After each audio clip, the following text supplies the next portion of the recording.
Coming up on the FSR Sarc Fighter podcast, it started with big sores on her legs. It took the doctors about 6 to 9 months to determine that I had sarcoidosis. But the way they figured it out was because I started getting these large knots on my legs, which is erythematosis. Sherron Fantauzzi had never heard of sarcoidosis, and then she had it. And when the doctor told me, I said, what? No one ever heard of it. I didn't know about it. Large knots on your legs? Like below my knees. It's just big sores. Like you'll see photos of people that have those clusters and those sores throughout. You can get them anywhere in your body. Right. And that's what happened to me. And so big open sores, like the size of a no, like bruises. We'll hear her story, an apology from me, and the question of how we keep going through all the treatments, coming up on the award-winning FSR Sarc Fighter podcast. This is the Sarc Fighter podcast, living with sarcoidosis and other rare diseases. Here's your host, John Carlin.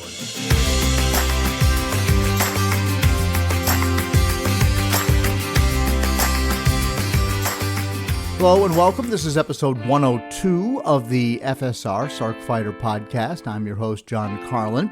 This episode is brought to you by ATAR Pharmaceuticals. To learn more about their new pulmonary sarcoidosis trial, FSOFIT, visit stopsarcoidosis.org/ATAR trial, and there's a link in the show notes. So I'm recording today on December 11th, 2023. Let me get this out of the way first. I owe all of you an apology because I just missed an upload last Monday. I just missed. I don't have an excuse except that I just took my eye off the ball, literally. It was the Thanksgiving holidays, and somehow the calendar must have thrown an extra Monday in there, and I lost track of the schedule, and I failed to upload. And as far as I can recall, we've gone through 102 episodes now, so going, well over 2 years, and that hasn't happened before. So I'm feeling pretty bad about that. Because I'm a journalist, I take deadlines very seriously. And I have promised you new podcasts every other Monday, and this time I just whiffed. So I'm so sorry about that. But I got at least one message that I've seen on I think through my Instagram or my Facebook account. But someone said, "Did I miss something? I'm looking for your podcast and I'm not seeing it." And sure enough, that was when I had this big sinking feeling in my gut, like, oh no, I can't believe I did that, but I did. So anyway, let me tell you something that's more interesting. This sort of leads to a sarcoidosis takeaway at the end of it. It's sort of a roundabout way of getting there. You wouldn't think that what I'm about to tell you about would be related to sarcoidosis, but stick with me and see if you agree with my conclusions here. The whole Carlin family spent this past weekend at a remote mountain lodge in Rockbridge County, Virginia. Beautiful, beautiful. It's a wedding venue. I guess it could just be a lodge for reunions or whatever, but clearly they are set up to handle weddings. And this would be in what most people would think of as the southern Shenandoah Valley of Virginia, okay, outside Lexington, Virginia, which is the home of the Virginia Military Institute and a famous college, Washington and Lee College. So we were in the countryside surrounding that, right in the mountains, just absolutely gorgeous. But the family wasn't just there to attend this wedding. There was a big Carlin commitment. Let me detail that for you because it was wonderful. First of all, my youngest son Tyler was the best man because the groom Ethan was his best friend growing up, and they are still extremely close. And then so my grandchildren Olivia, Finn, and Holden were all in the wedding. Olivia is 4, and she was the flower girl. Finn is 3 and Holden is 1. And so what they did is they had this beautiful red wagon that my parents had given them for Christmas last year, and they did it all they kind of took it and made holiday decorations on it, on the sides that come up. and we had Finn come down the aisle pulling Holden, and they were the ring bearers. So that was the plan, and getting young kids to cooperate is is not always easy. So anyway, so my grandkids were in the wedding. Tyler's in the wedding. Tyler's wife, Emily, my daughter-in-law, was also one of the bridesmaids. And then my two other sons were there, not only as lifelong friends of Ethan, the groom, but he actually works for them now. And I'll just throw this out there. I don't know if I've mentioned it on the podcast before or not, but my two oldest sons have a very successful YouTube channel. They are the Super Carlin brothers, and they make their living by producing videos on their channel, and they do a lot of work in the realm of what's known as fandom.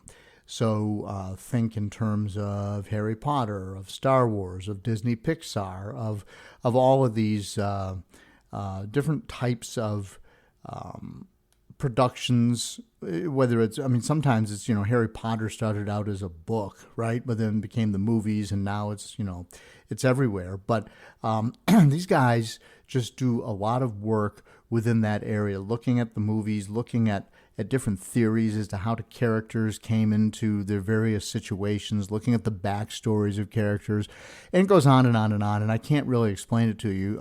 Some of you may be familiar with their work, but at any rate, Ethan, the groom, is their editor. So he works for my two older sons. So they were both at the wedding. And yes, and here is the part that I'm very proud of, in addition to all the other stuff. But I was actually the officiant for the wedding, so I was there to perform the ceremony. And this, as it turns out, is the third time that I've done this. I performed my middle son, Ben, got married several years ago, and so he asked me to perform the ceremony, and I was absolutely thrilled and flattered. So I did that. And then his wife's sister got married, and they asked me to perform that ceremony. So that was maybe a couple of years later. And then Ethan, another family friend, was talking to everybody, and he's like, well, we need somebody to perform the ceremony. Do you think John would do it? And they said, well, just ask him. And of course, I was thrilled to be asked, because it's very flattering that somebody would think that that would be something that I could do for them, and then to be a part of their lives. So the Carlin connection to all of this was amazing, and I will throw in the fact that my wife, Nana Mary, had a big role in terms of getting the littles, Olivia and Holden and Finn, to get in the proper position to do their part as young children who had to go down the aisle and be absolutely adorable and just get through their part, and then not be distracting throughout the rest of the ceremony. And so Mary may have had the biggest role out of any of us. So how that works is I am not I am not ordained or anything like that.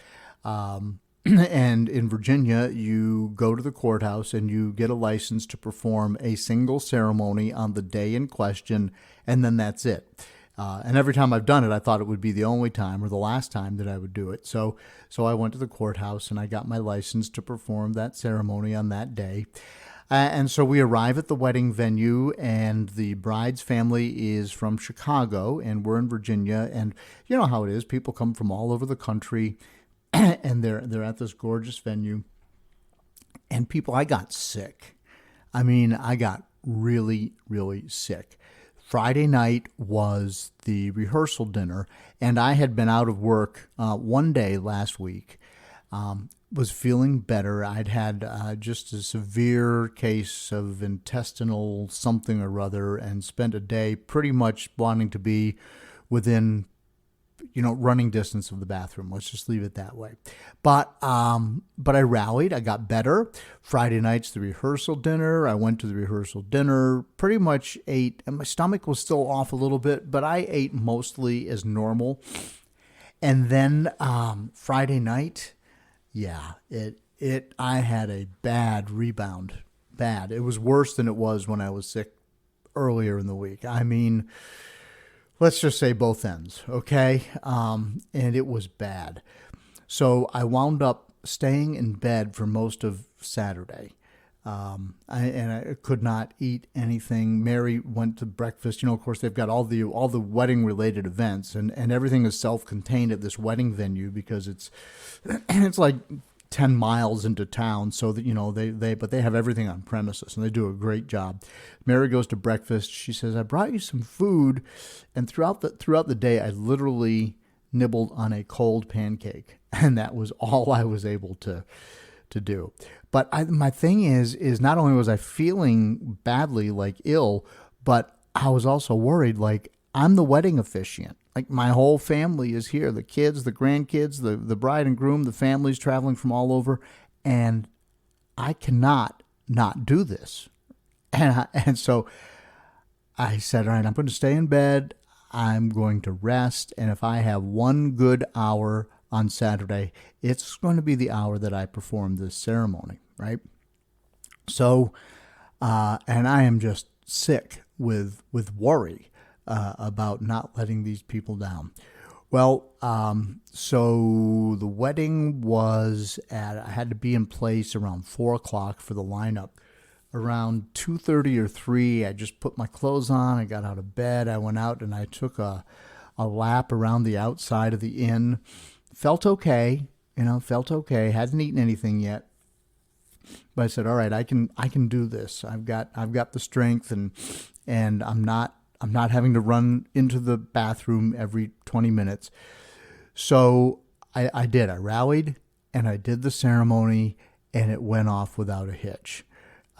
It was just so beautiful. The bride was beautiful, the groom, and I don't think anybody ever told them that I was sick. Like they needed one more thing to worry about, right? Some of my family knew, but the word was don't tell Ethan and Kate. Just like, let's not put that burden on them.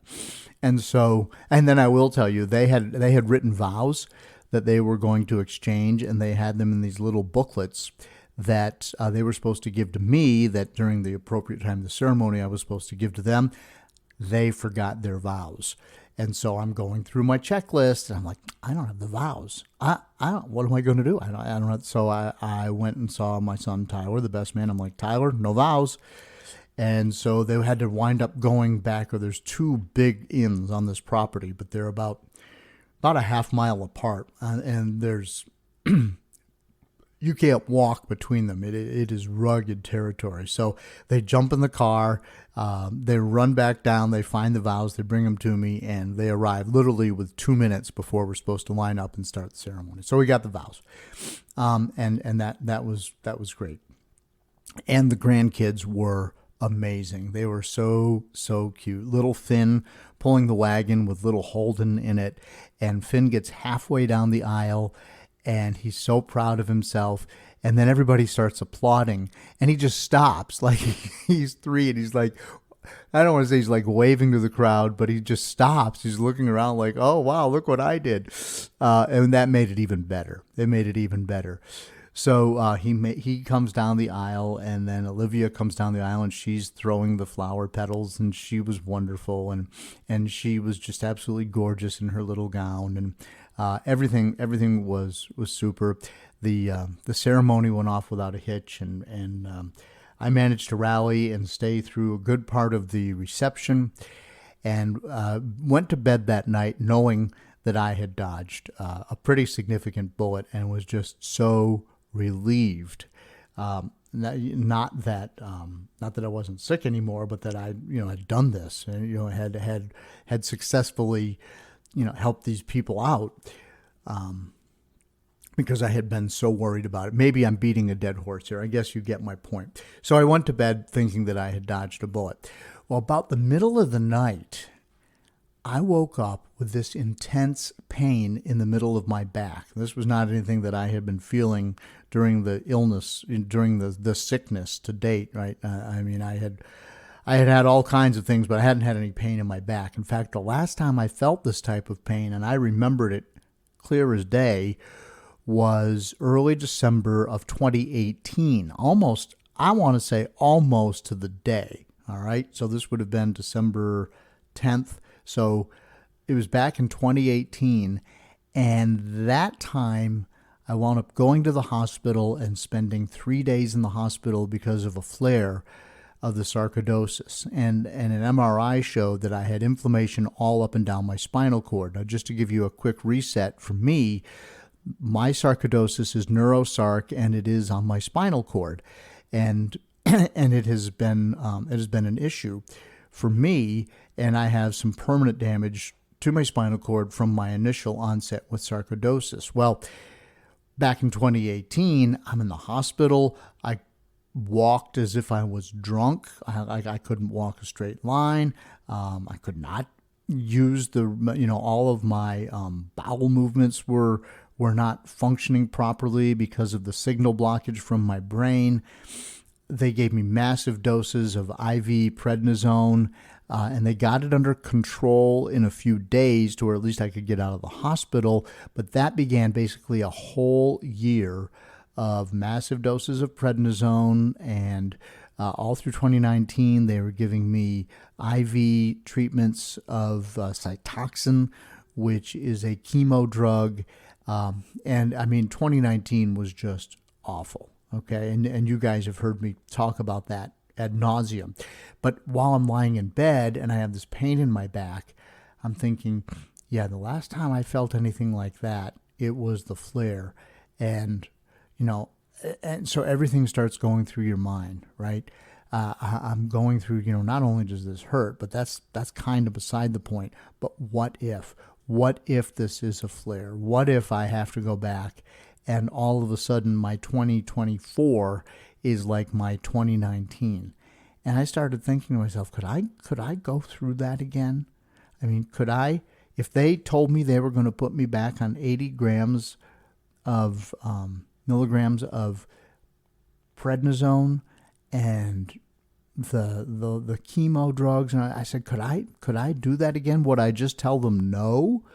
Would I tell them they had to find something else, as if there is something else? I mean, I'm already going to the Cleveland Clinic. I'm going to one of the best facilities in the country, and because I host this podcast, I'm kind of aware of what's out there because I'm talking to doctors, I'm talking to researchers, and so fortunately or unfortunately, I know a lot more about the playing field for sarcoidosis, and I just kind of have heard most of the options, and I just thought, oh my God, I just don't know. I don't know if I could go through that again. It just was, and it was very real for me in the moment. And then later, Mary said to me, she's like, John, I don't know if I could go through all that again. I mean, she's my caregiver, right? But she hasn't really had to do much with that other than tolerate me. But I mean, we've take regular trips to Cleveland, which is from here. It's it's a 3-day outing, a day to drive up, a day for treatment, a day to drive back, and just it's very disruptive, and there's just it's just a lot, and now ultimately I can tell you that all that worry was, as far as I know right now, for naught. It appears to have been related to the sickness that I was having at the time, the gastrointestinal issues. The pain subsided, and it has actually came back a little bit. But if it had been a flare, it would have come and it would have stayed, and nothing short of a trip to the hospital would have fixed it. So I am grateful again. This was just kind of a reminder. And the word, remission is not a word that you're supposed to use. My sarcoidosis is described as controlled because I'm still taking medications. I'm still taking Imuran every day and Humira once a week. And that is, as far as we know, and I don't want to take a chance to find out, but as far as I know, that's why my sarcoidosis has not returned. The word remission is when you're not taking anything and you don't have any symptoms. So let's call me controlled. But man, I am so grateful to be controlled. And then it made me think of all of you that I talk to who have recurring battles or ongoing battles with sarcoidosis.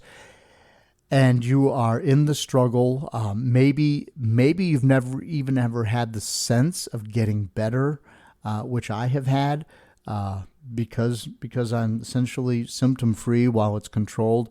And so I just want to reiterate how much I and all of us salute you wherever you are in your journey and your efforts and your battle and your struggles.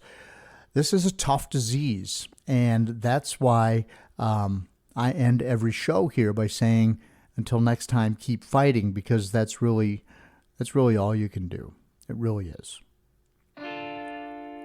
Hey, I hope you're enjoying this podcast. I kind of got real down and melancholy there, and really, I guess I should be up because everything that I was worried about didn't happen to me. But I do want to salute all of you, and I hope you're enjoying the podcast. And I want to thank FSR for joining with me and helping me put this podcast out there and helping me reach as many people as possible through their website. And we are really partners in this project. And it helps me and helps FSR reach more people with the messaging, and all the people that have given the time to share their stories, or the researchers who have given their valuable time, and their time is so hard to find, to get the message out there and to keep people talking about sarcoidosis. So it does help reach more people and grow the show if you share it on your social media, give it a good review wherever you podcasts, and just tell one other person in the sarcoidosis space about the FSR Sarc Fighter podcast. All right, coming up, I have my interview with Sherron Fantauzzi. She's an FSR community outreach leader at Inova Health System. That's a volunteer position with FSR. So she's one of the people who lives near Inova Health, and she is working on focus groups. She's offered to help guide patients there through their struggles, to help give them whatever guidance or her thoughts, or a support group, whatever it is that they need. And so Sherron is doing that. And she's an interesting person. She's very up. She referees basketball, but she keeps having flares. She's dealing with all the issues from the prednisone that inevitably comes with all the flares, but she's a lively person. She was a wonderful interview. And I know that you will enjoy hearing her talk about her journey with sarcoidosis, because she's just so up and interesting and wonderful. And Sherron is up next here on the FSR Sarc Fighter podcast. I feel like a zombie, just feeding and stumbling.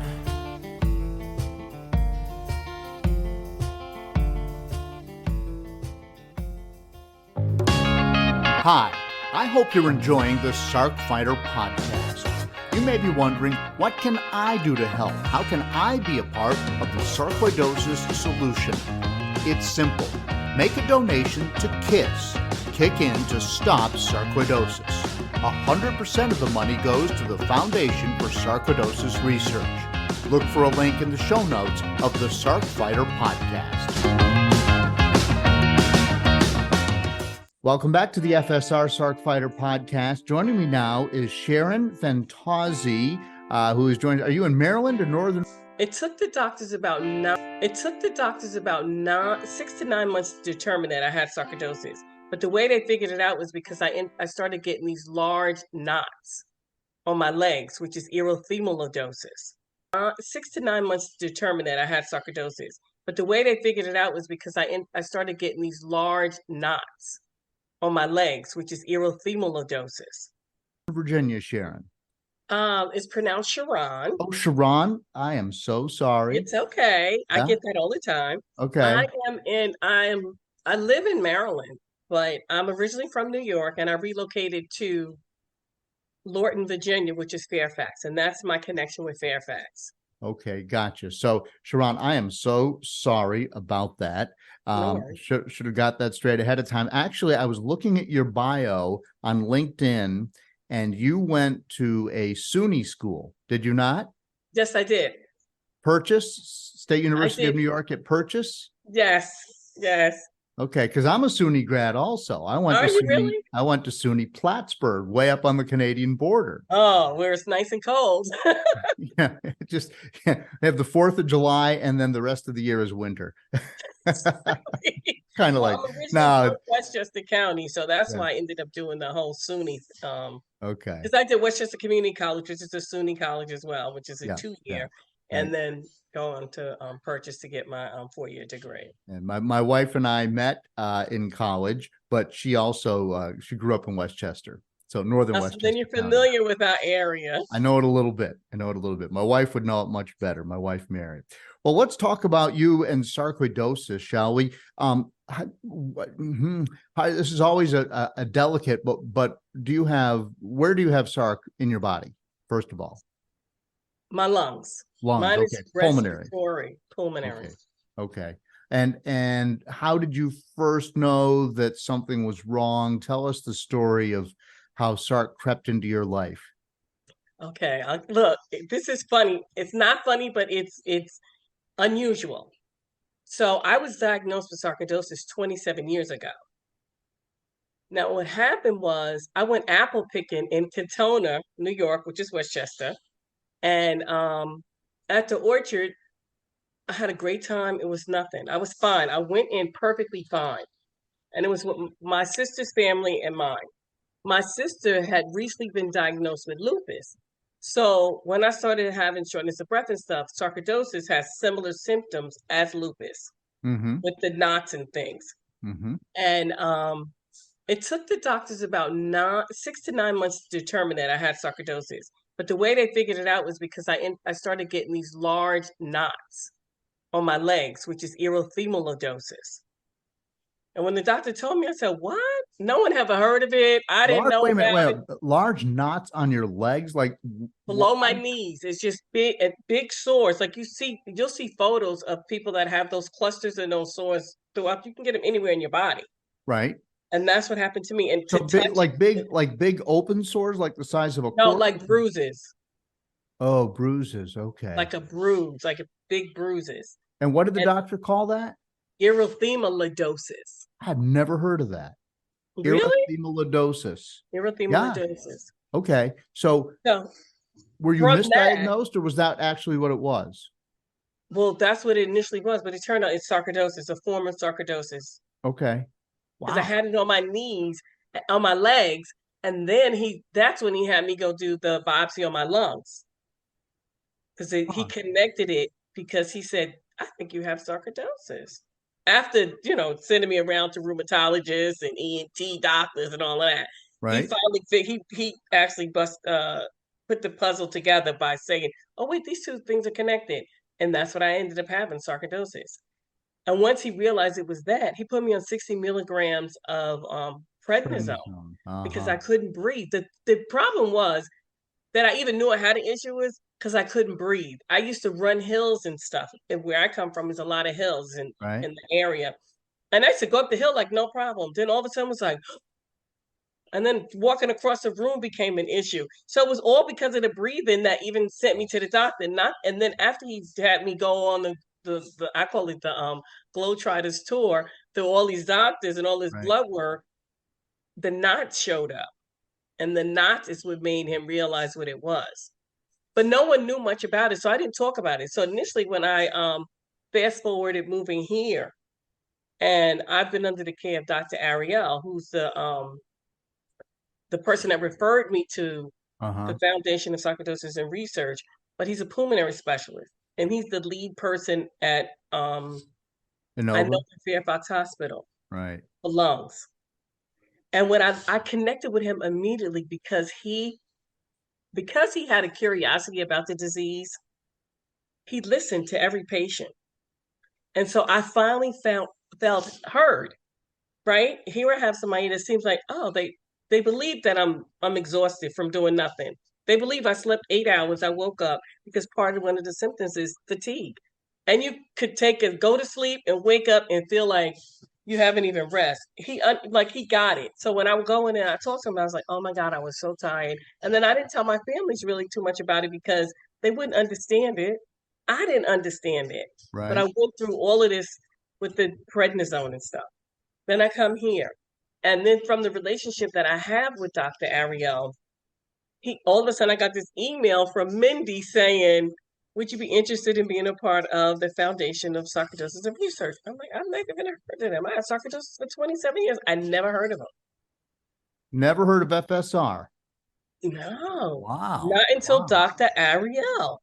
And Well, he recently, I know it's one of their new partners. So it's new to Inova as well. right, But right. it really is. And so what I felt so honored. I said anything that he said, he asked me to do, I'm doing it. Because he was so kind to me during my flare-ups is what I call them. Right. Sure. Yeah. That's what it's Mm-hmm. when you have a flare, life is not good. So you became, are you a community outreach leader now at Inova? Yes, I'm so excited. I am a community outreach leader. And So it's tell nice people what that is and what that means. so community outreach, what I do is I represent Fairfax Inova Hospital, and I physically go out in the community to churches, health fairs, and different things and talk about sarcoidosis to bring awareness. Because that was the one thing I felt like now I can fight it back. Before I was so vulnerable, I couldn't do anything, right? Like all I Right. could do was take the medicine and guess. And Right. now I'm like, oh my God, I'm gonna tell everybody in the world that'll listen to me, and I'm gonna get some money for this organization. So, and people are like, when I sent out, I immediately connected sarcoidosis to my Small Talk LinkedIn Instagram page so that I could then start asking just everyday people, like people I know, to give to my foundation. And it was so funny because so many people are like, you have sarcoidosis? I didn't realize you had it. 27 years, but I never said anything because when you tell people you have something that they know nothing about, they then start thinking different things, right? They speculate and they have Mm-hmm. no idea. And then Mm-hmm. here I am back in the corner, like, I can't really explain it. I used to tell people it's the cousin to lupus, but it is not the cousin to lupus. But that was the only thing that I could tell people in my world so they could have some kind of understanding what the disease is. But it's so much more than the Yeah. cousin to, it's so much more. So what I ended up doing was becoming a community outreach person. So going out, speaking out about it. They also have a community person that what is that title? There's two, two, Two I can't roles. remember the title. So the Yeah. There's other two role roles that is each doing the person has. the support system, right? Right. So they Right. actually get together and they speak to what is their role? I'm going to tell you, the community group leader. Group So what the leader. That's community it. group leader does is they meet and they have a support group for Right. people that have sarcoidosis. But what I love about the FSR is they also have the support group for family members. So Mm-hmm. if I didn't participate, my daughter can participate. And what happened is that it allows your supporter, the person that's actually taking care of you or assisting you, to have a better understanding of the disease as well. So then they say, oh, because my daughters used to tease me. I'd be like, I'm driving. I'm like, oh, I gotta stop. I'm fatigued. They're like, this lady is crazy, and they used to tease me. Right. After my daughter came to one meeting, she's like, Mom, I'm so sorry because they've been tormenting those Didn't get it. kids, Right. not believing anything. Because sometimes you age. You could wake up every day with a different issue. Right. Because if you think about it, it's inflammation disease, right? Inflammation can go anywhere in your body. Right. That's So right. it could be your hands, it could be your legs, it could be your feet, anywhere. Yeah. So that was my challenge, really. But so being a community outreach person gave me an opportunity to talk to people. And the main reason why I wanted to really get involved is because I wanted people to see someone that looks like them. And that to me was important because there's so many Black Americans Yes. that That's right. experience sarcoidosis and they don't even know they have it. That's first of all, we're not diagnosed as quickly as our white counterparts. And I don't know it's because we don't go to the doctor or we ignore it. Because think about it, if you're having some swelling, you just having swelling. You just Right. soak your feet and you keep going. You know, take an Epsom salt bath or whatever, right? Right. If you're short of breath, you just think, oh, I did too much today. Or You I'm don't out of shape, or whatever. Got to go to the gym. You just assume, unless you know that it's sarcoidosis, you're just going to assume it's just life, right? Right, or aging, right? Oh, I'm Yeah. getting older, right? Right. But with Black Americans, they have the highest incidence of sarcoidosis in the United States. and they have the highest hospitalization and mortality of all groups. And So the lowest diagnosis, and are least likely to be able to get help. exactly, for For many so reasons. many reasons. So that's why I was like, are you kidding me?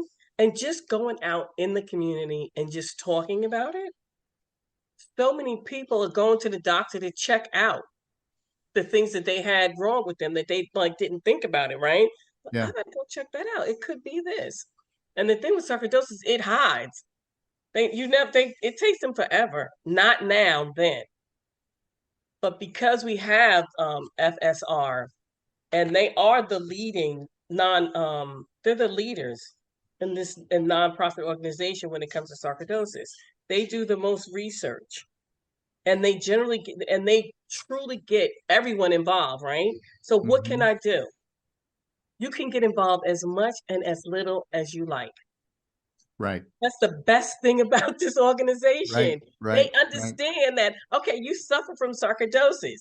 So if you have an issue and you can't do something for, let's say you need a month or two, they get it. Yep. Yeah, for And sure. they support you. So, Sherron, I want to go back just one other thing. So, first of all, you said you were picking apples, but you never told me what happened that day you were picking apples. Did you you couldn't carry the bushel back to the car? I mean, what No, happened? What happened?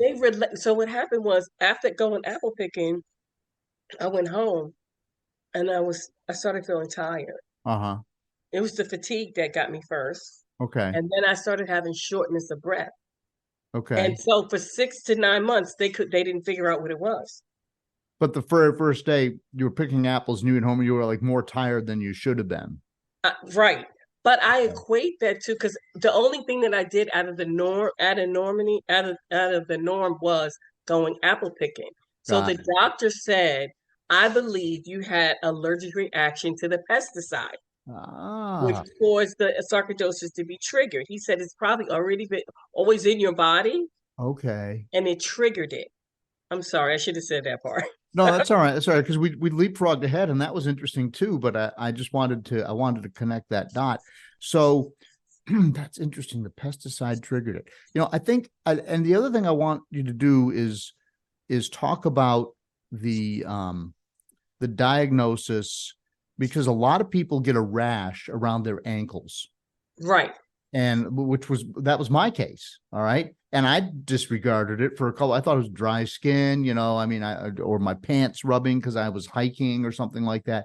And now I know from talking to different doctors and different patients that was certainly an early indicator that something was going on with me. So Did you have anything that was like a rash as well? So that's what the erythematosus was, but it was like a rash, but it was a knot, and it was hard. And if you touched it, like, I would scream. It was so painful to touch. And that's what it was, just the rash. That's how he diagnosed it, because it was but there were hard knots. Wow. If you can imagine, so imagine your rash, but just in a knot form, like a mosquito bite or a wasp bite, and you got it, and it swelled up. That's what it was like. And to touch it. So that was the first thing. Then the shortness of breath came, because by the time they realized what I had, I already had the lesions on my lungs. Okay. So then they put you on 60 milligrams of prednisone, that's one of the higher doses that I've heard about. So how long did you have to stay on that? A year, a month? What? Oh, wait, let me put my usually. Okay. So with that, what happened was I was on prednisone, oh my God, for about off and on a year, maybe. Okay. Because usually they start with a big dose. Me down. Yeah. They weaned, so I started with 60 because they wanted to know what was going on with me. And then the problem with the prednisone is that it masks everything, right? But he went in my body because he said my body was in full overload with the immune system. And it was just screaming and freaking out. Those are his words, not mine. He said, your immune system is screaming and freaking out. I said, you tell me about it. How you think I feel? And so I started with 60 and I did 60 for 2 weeks, and then I did 40 for 3 weeks, and then I did 30, like that. He started weaning me down until I got down to, finishing taking it. So I must have taken it for about, I would say about 5 months Okay. initially. All right. Do you take anything right now? I'm currently I have to do everything is for my lungs. So I do the albuterol and I do the nebulizer. So they're treating the symptoms, but they're not going after the Sarc itself. So, and I would guess that you're not having any flares right now. So you're walking around, you're breathing relatively normally, that kind of stuff. Well, no, actually what's happening to me is because sarcoidosis causes all kinds of things. I'm suffering from dry eyes now. Ooh. So Yes. what happens is your eyes get so dry from the inflammation Yep. that they're always running. And then so I have steroid drops for that. Okay. And I'm doing the albuterol and the pump. So because I am I referee basketball, high school basketball. What? Because I want to be in shape, and it's hard to be in shape if they keep putting you on steroids every time. Because they will put me on steroids, and every time they put me on it, my doctors realize that you blow up and then you lose the weight. Yeah. But they figured out that I keep 6 to 8 pounds. Yeah. So can you imagine 27 years of doing this and 6 to 8 pounds stay? Yeah. So No, nobody wants that extra 8 pounds hanging no, around. and you know what they keep telling you? Oh, your cholesterol, your blood pressure. Well, I mean, you keep putting me on steroids. What am I supposed to do? I can't get the weight off. I love it. So, but you mean, Sherron, most people, when they want to lose weight, they go on a diet and they join the YMCA. You're refereeing basketball. That's not the way most people stay in shape. Just saying. I do that just to get out because I'm from New York and I really don't know that many people. That was the other thing about being a part of FSR. I made a lot of friends and people that can actually relate to what I personally am going through, right? Right. So even because they call it the snowflake disease, because we all have different symptoms, but we all know something about something that like you had the rash and I had the rash. Right. When I said fatigue, the first thing is like, oh yeah, we get it, right? Yeah, so it's like that community in itself. And I love that I am informed on what's going on, the latest on clinical trials. This is a reason for a person to get involved with it, right? Yeah. This past May, we went to do a congressional briefing with our white paper. I mean, this organization is awesome. Yeah, I was there. You could do as much or as little as you like, and that's what I love about it. Yeah, yeah, absolutely. So now I want to talk some more about some of the other things you do. First of all, you're a project manager for the Federal Aviation Administration. That sounds like a huge, big, hard job. It is, and challenging sometimes. Yeah. Only because we get the foggy brain and all these different symptoms that go with sarcoidosis, right?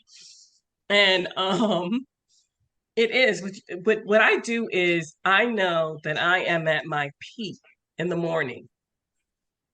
So that means that I start my day at 6:30 a.m. My day ends at 3. But I continue working, but I get up, I'm online at 6 o'clock, or I'm in the office at 6:30, 6:15, because we go into the office one day a week. So one day a week, I'm there like 6:15. But I'm doing my most critical stuff in the morning because that's when my brain is the freshest.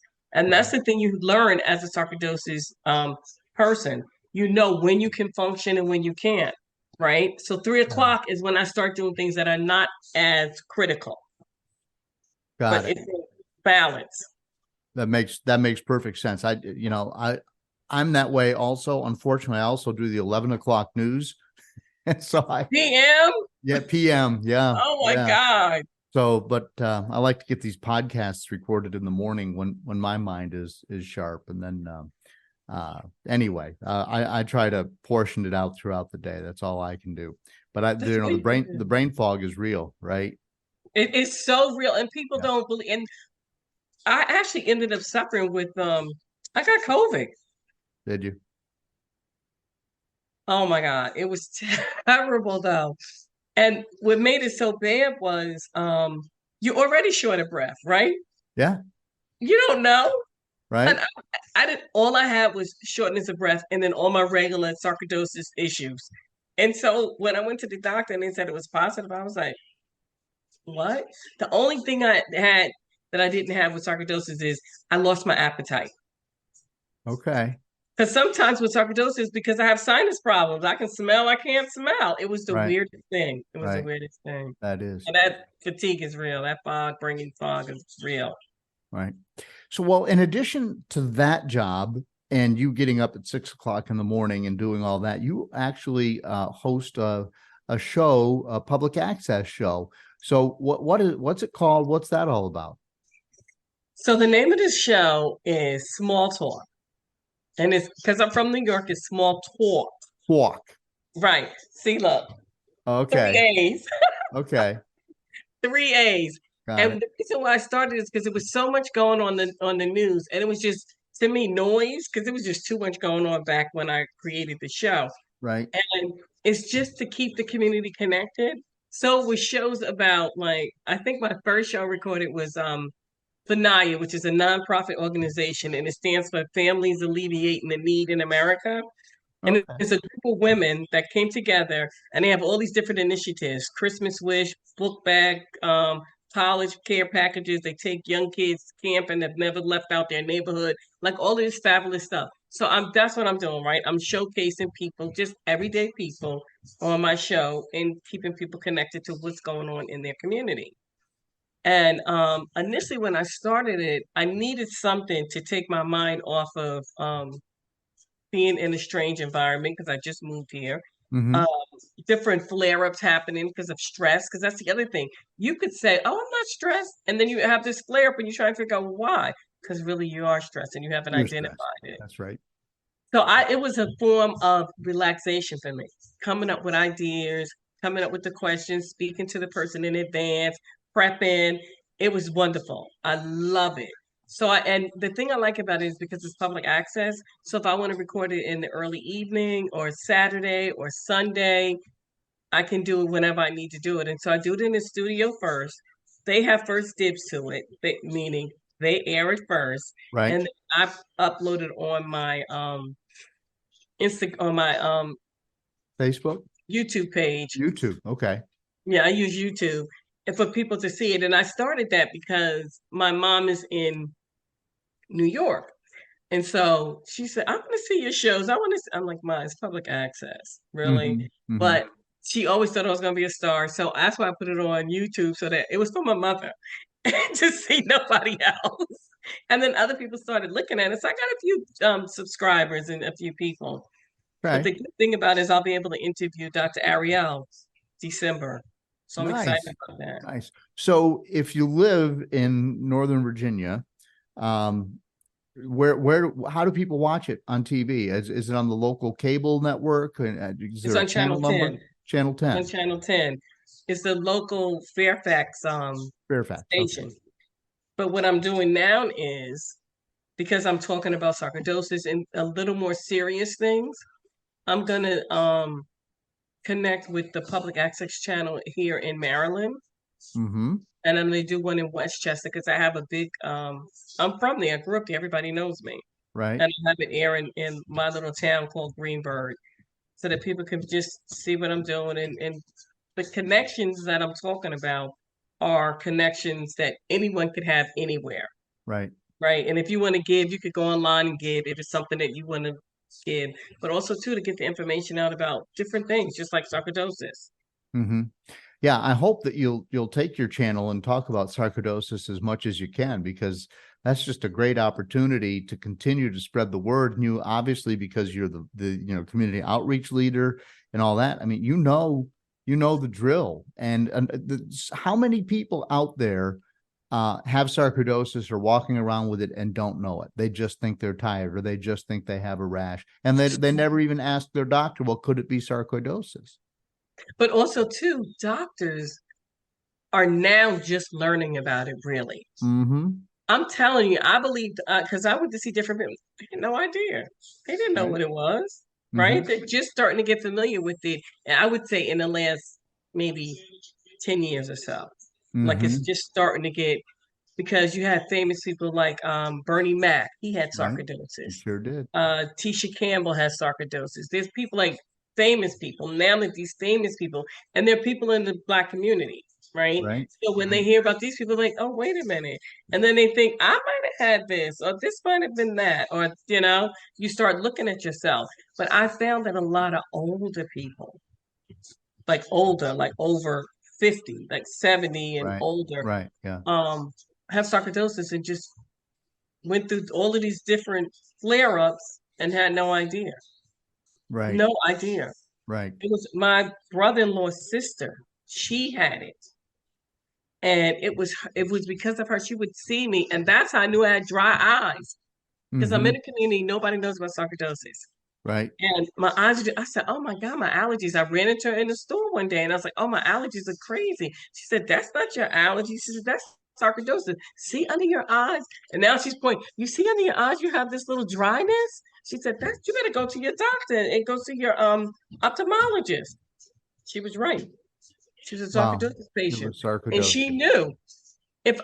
So think about it, if we have people everywhere you go all over and we're informed, Yeah. you could at least tell them, get checked out. Right. Not diagnose them. Just tell them. I'm Right. not encouraging that. I'm just saying, Right. help me go to the doctor to find out more. But doctors don't seem to have all the answers. It's really you as an individual that needs. I had to journal. That's the first thing I did. So yeah, so tell me about that, because everybody's looking for a way to cope. So you journaled. I journaled just to understand and try to guess when the flare-ups were coming. So I would write down everything that I was experiencing. This journal was only for sarcoidosis, Okay. and anything that was related, allergic reactions, anything I did that overexerted me, I was keeping track of it to deter and dating it and the time. And that was one mechanism for me to actually deal with it, because I didn't talk about it to people because I was embarrassed that I had something that I couldn't even pronounce and didn't know anything about it. Right. Right. Right. Yeah. And so I just kind of talked to myself through it. The other thing is like the community the community, what are they? The leaders, the community group leaders. Right. Yes. They can sit in the circle and listen, and I can't do that all the time. Why not? My mental state, it Okay. depresses me Oh, okay. All right. to Gotcha. hear. It's funny because I'm listening to these people, right? And I'm like, oh my God, I thought I had it bad. I had it good. The one thing is you reflect on yourself, right? So you're on the call and somebody's talking about their experience because they're all different. And then you look and it's like, oh my God. And then you hear the next person and everybody has something, right? Because we're all on for this reason. Right. Just Right. listening to it sometimes, it was depressing me. So I don't go to all the meetings. That's what I'm telling people. Like, anybody's interested in joining. Well, you're there to support the other people, but you're also there to talk through your own problems. And there's something cathartic about sharing these problems with this common, let's call it an enemy, sarcoidosis. It is. And so you hear people talk through it, and like for me, like you, it's like I thought it was the end of my world because it changed the way I had to approach my life. But then I look at people who have it worse, and I think, well, I don't have it so bad. It's like I can't be what I once was, but I'm still a better version of myself than this guy or this woman. Right. But it's funny you said it because I remember when I first found out, I was devastated. Mm-hmm. I felt like I had like this. I was on top of my world. I had a great husband. I had 2 beautiful daughters. I had 2 dogs. We had a beautiful home in Westchester. Like what girls in Catholic school. What more could you ask for, right? Right. And then I could get with this. And everything about my world was totally turned upside down. And my husband was self-employed. So I was a mother, a wife, a dog walker, and I also had to whatever my husband's business needed, because he did the work. He was a finisher, so he did plaster and tape and wallpaper, but Okay. I was helping with the proposals, and I would, you know what I'm saying, that kind of stuff. I'm like, are you kidding me? And then with sarcoidosis, you could get up and then have to lay right back down. You can't. So it was the worst thing that could. I cried for probably 2 straight months of Uh-huh. just not being able to do all the things that I could do. Yeah. Yeah. And so that's where that perspective helps, right? I mean, that's Right. kind of what I like to do with the podcast. Like, people are going to be listening to you today, tell your story, and they're going to compare that to themselves, and they're going to be interested in your story because it's a very interesting story. But they're going to, this is a support group, kind of, right? Like, we don't have those other people joining us in the conversation, but they're listening to what we have to say today, and they're comparing their situation. They're getting perspective. They're learning about, maybe I had a rash around my ankle and I didn't realize it. Or they're realizing that going through prednisone is something that everybody with this disease has to do. And has to, if you want to be here. If you want to, get to the next thing, first thing you got to do is get it under control. Right. And then, I'm interested in you because, I mean, you can't referee basketball unless you played basketball. So did you play hoops? Did not. What? Never played. How do you know the rules of the game? I was a cheerleader. Yeah. And I dated. I am totally a cheerleader type. Uh-huh.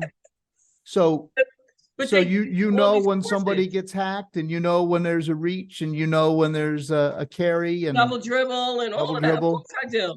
Because what happens is I'm a part of Board 12, which is out here in Maryland, and they're a part of IBO. And when they do training, right? Never heard any of this. Okay. Yep. Really? Yeah, Oh my never. God. It's amazing. I was like, this is my second season. I just started it. Really? I just started it. And I do volleyball too now because it's just so much fun. And also too, it keeps you young because you with all these young people. Yeah. And so what happens is you do training. Yeah. And you take and the rules are always changing in the game. And so you meet monthly, you get the training, you take a test, you could take it 3 times in order, because I just took it yesterday. I got like 98. I'm so proud of myself. Yeah. Nice. Yeah, and I'm into it. And what I do too is I watch a lot of women's basketball because the game goes a little slower. Right. So that I could really horn in, because I'm one of those people, if I'm going to do it, I'm going to do it 100%. So I have to be really good at it. So last year I spent a lot of my time with little kids because they're learning the fundamentals. So it gave me the courage to go, woo, foul, woo, stop. I wouldn't do that and now this year I'm spending more time. And as the season progressed, I started doing high school students and middle school and that kind of thing. Okay. So now this year I'm only going to do middle school and I'm only going to do high school. Right. I might do some 3rd and 4th graders, but probably not, because you really want to know the rules as well. Because my goal is to do it for college, to rest on the college level. That would be awesome. And so you can run up and down the court right now and you're okay. It's funny because a couple of weeks ago was my first time I did St. Albans, a Catholic school tournament that they have. 8 o'clock in the morning. That I said, oh, these are high school boys, and I used my pump. The second game, I was like, oh my God, I used my pump again. That third game, I had to do it twice because my body's not used to all that running, right?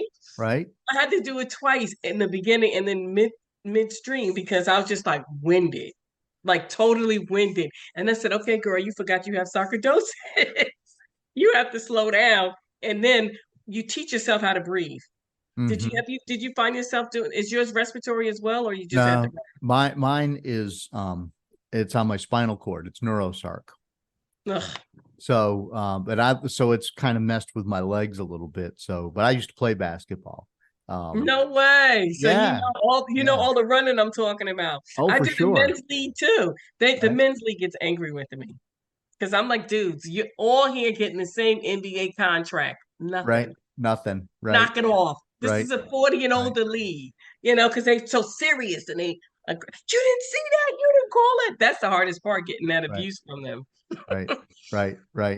Well, there's a lot of stuff that goes on inside that it's hard to see if you're a ref, right? Oh my God. Yeah. And you have to really pay attention to under the net and that kind of stuff. And the guys are worse because they're so crazy. The older men, It's so funny. Oh, I remember. I mean, look, you're hanging on to that last vestige of your basketball self, and you want to accomplish whatever it is you want to accomplish. Someone's trying to stop you, and they follow you, and you don't catch it as the ref. You're going to hear about it.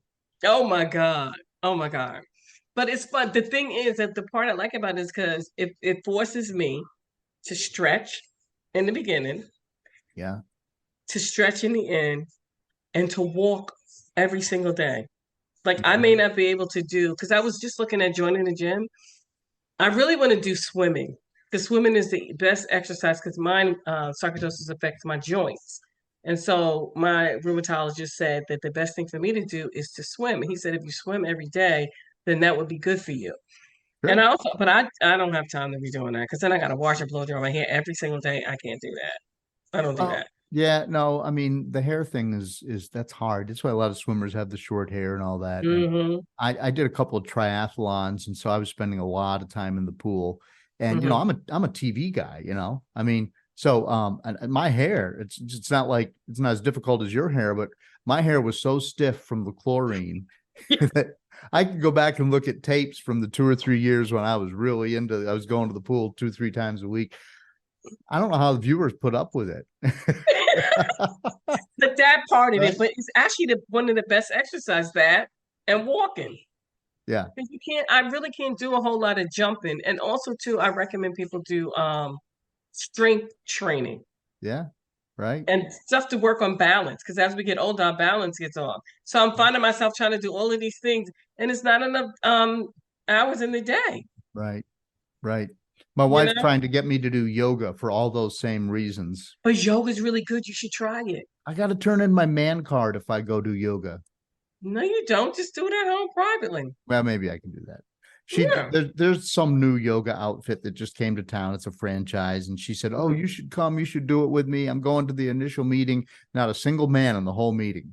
It was at a wine bar. And I said, so did I miss something? She said, "No, I'm glad you didn't come. You'd have been the only guy there, you know." And that would have So, been uncomfortable. oh yeah, it would have been uncomfortable. Sure. But I recommend doing like just do yoga on the web, on the internet or something. They And have all just the apps. find an instructor and do it, because I think it would help my joints and it would help me I stretch, know it will. you know. So, well, look, anything else you want to share with our sarcoidosis community? The one Sherron? thing I like to share is, and I really would like to see more people get involved with the Foundation of Sarcoidosis and Research. This is my plug. My plug really is to encourage people to go online and read about the organization and see how there's something you can do as an individual. Because you don't have to have sarcoidosis, but the thing about sarcoidosis is it shows up anytime. You could have nothing and then have it, or somebody in your family, and more people are finding themselves with the disease. So we need people to really fight. And then we have Giving Tuesday coming up, and I like for people to go along and give some type of contribution. Nothing is too small. Anything you give, because it all adds up together, right? So I'm really hoping that people get involved and look for more literature on sarcoidosis. And there's life after sarcoidosis. Just because you're diagnosed with it doesn't mean. I know the first couple of months are scary because you do feel all alone. No matter who you are, no matter how much information is out there, you feel all alone. But I want to let people know too that no, you're not alone. It's a whole community waiting to come and support you and help you through it. Because the good thing about the foundation is it's nationally everywhere. In every state, you got some help. So I just encourage people to go out and do that. Look for it. This has been awesome. Now I'm gonna have you come on my show and talk about sarcoidosis. I'll do it. You will? Oh, for sure. Yeah. Hey, that'll be good. Where are you in? Virginia or? I'm in Roanoke, Virginia. Yeah. Okay, So that's not bad. I could even do it as a Zoom. yeah, I've got to do it as a Zoom. I don't know if I can. It's 4 hours from me to you, and finding 4 hours in my life is pretty hard right now. Oh, I can imagine. Yeah. And I want you at your peak, and we wouldn't be able to do it early in the morning. Okay, but if you want to do it as a Zoom, I'll do it for sure. Perfect. Oh, that'd be nice. Yeah. All right. Well, Sherron, thank you so much for joining me. Thank you for having me. I feel like a zombie, just feeding and stumbling. So thanks again to Sherron for sharing her story, for volunteering for FSR at Inova Health, and maybe you can look her up if you live in the greater Washington, D.C. area, Northern Virginia. And she also has that great public access show on YouTube that there will be a link in the show notes if you want to look that up, and maybe you can find her, and who knows, maybe she'll come and do an interview, an interview with you. You can go meet her, or however they work that out, via Zoom or however that works. I'm not sure exactly how that is, but yeah, that would be great if you and Sherron could hook up and you guys can continue to tell the sarcoidosis story. The official Sarc Fighter's song is Zombie by Mark Steyer and his band, the White Hot Lizards. Mark is a fellow Sarc Fighter. The story behind the lyrics is back in episode 12. That's a great interview. When I don't mess up, I release every other Monday. Once again, my apologies for missing last Monday. As I'm speaking today, yes, in fact, my trusty dog Dougal is curled up on the chair in my office. Dougal makes my life so much better. And the backstory to the founding for the Foundation for Sarcoidosis Research is episode 11. That's with Andrea and Redding Wilson. Don't forget to follow the Sarc Fighter on Facebook, on Instagram. I'm even on Peloton. If you have a treadmill or a bicycle, a Peloton bicycle, or even I think they have a Peloton rowing machine now, just look me up as Sarc Fighter and follow along. My cycling blog, Carl and the Cyclist, has a section called Cycling with Sarcoidosis. I recently posted a new post about riding my gravel bike up through the mountains, and it wasn't really sarcoidosis related, but a lot of you who are cyclists have found this show by hook or by crook, and you might find that interesting. So look up Carl and the Cyclist. And if you're new here and you are just trying to figure out what sarcoidosis is, go back and listen to episode 2 with Dr. Simon Hart. He just talks, it's like Sarcoidosis 101. Everything you need to know or want to know about sarcoidosis, all the questions maybe you're afraid to ask because you think that everybody else knows so much more than you. Well, I asked him all the basic stuff, and that's right there. And then my sad story is episode 1, where I just kind of told you how I got to where I am with sarcoidosis. And if you want to go back and listen to that, that's there. And you can send me an email if you'd like to appear on the show or if you have a comment. And sometimes I do share comments here on the show. It's carlinagency@gmail.com, or just go to the show notes and you can find my email address. Thanks for listening. And until next time, keep fighting. Learn to suffer, you feel pain someday. Learn endurance, your strength will fade away. Dead men walking, trying to keep up the pace. Dead men walking,